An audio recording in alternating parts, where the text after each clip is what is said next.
દુનિયા આજે એ જોઈને આશ્ચર્યમાં છે કે જે પાકિસ્તાન પોતાના ઘરના ડખા ઉકેલી નથી શકતું, એ આજે ઈરાન અને અમેરિકા-ઇઝરાયલ વચ્ચેના યુદ્ધમાં મધ્યસ્થી કરાવવા નીકળ્યું છે.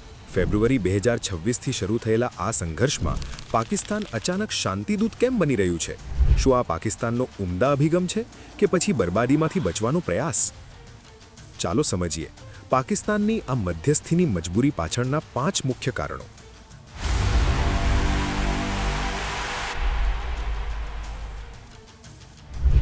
પહેલું કારણ છે પાકિસ્તાનની ભૌગોલિક સ્થિતિ. ઈરાન સાથે પાકિસ્તાનની 900 કિલોમીટર લાંબી સરહદ છે. પાકિસ્તાન જાણે છે કે જો યુદ્ધ તેની સરહદ સુધી લંબાયું તો સ્થિતિ બેકાબૂ થઈ જશે. ભારત સાથેનો કાયમી તણાવ અને અફઘાનિસ્તાનની સરહદે પ્રવર્તતી અસ્થિરતા વચ્ચે જો ઈરાનના મોરચે પણ લડવાનું આવ્યું તો પાકિસ્તાનની સેના 3 સરહદો સંભાળી શકે એમ નથી. આ ઉપરાંત અશાંત બલુચિસ્તાન પ્રાંતમાં અલગતાવાદીઓ તકનો લાભ લઈને વધુ સક્રિય થઈ જાય તો ઘરાંગણે લડવામાં પણ પાકિસ્તાનના મોતિયા મરી જાય.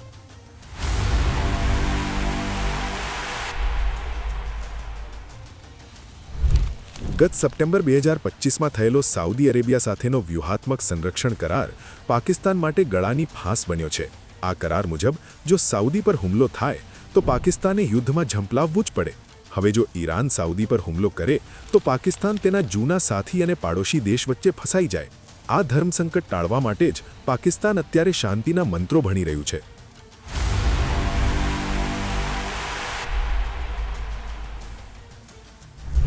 ખતરો માત્ર સરહદ પર નહીં, દેશની અંદર પણ છે. પાકિસ્તાનની 20% વસ્તી શિયા મુસ્લિમ છે. જો ઈરાન સામે યુદ્ધની સ્થિતિ સર્જાય તો દેશમાં ભયાનક શિયા સુન્ની રમખાણો ફાટી નીકળવાનો ડર છે.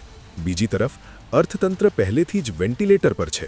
હોર્મુઝ સ્ટ્રેટ બંધ થવાથી એપ્રિલ 2026માં પેટ્રોલના ભાવ પ્રતિ લીટર 458 પાકિસ્તાની રૂપિયા સુધી પહોંચી ગયા છે. મોંઘવારી એટલી હદે વધી છે કે સરકારે ફ્રી પબ્લિક ટ્રાન્સપોર્ટ આપવાની નોબત આવી અને છેવટે IMFના શરણે જવાનો વારો આવ્યો છે.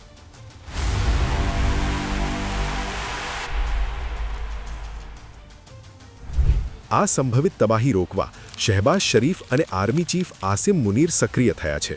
પાકિસ્તાને તહેરાન અને અમેરિકા વચ્ચે બેક ચેનલ મંત્રણા કરીને એપ્રિલમાં 14 દિવસનો યુદ્ધવિરામ પણ કરાવ્યો હતો. પાકિસ્તાને ઈરાન સમક્ષ અમેરિકાનો 15 મુદ્દાનો પ્રસ્તાવ રજૂ કર્યો છે, જેમાં પરમાણુ કાર્યક્રમ મર્યાદિત કરવાના બદલામાં આર્થિક પ્રતિબંધો હળવા કરવાની શરત છે. જો કે પ્રથમ તબક્કાની વાટાઘાટો નિષ્ફળ રહી છે, છતાં પાકિસ્તાને પ્રયાસો ચાલુ રાખ્યા છે.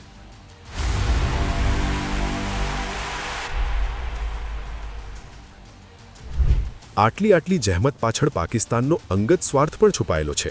વૈશ્વિક સ્તરે ભારતના વધતા પ્રભાવ સામે પાકિસ્તાન ફરી અમેરિકાની નજરમાં મહત્વનું બનવા માંગે છે. શાંતિ દલાલની ભૂમિકા ભજવીને તે અમેરિકા, ચીન અને સાઉદી અરેબિયા ત્રણેય પાસેથી આર્થિક મદદ મેળવવા ઈચ્છે છે, કારણ કે આ શક્તિશાળી દેશોની ખૈરાત વગર પાકિસ્તાનનું અસ્તિત્વ ટકવું અશક્ય છે.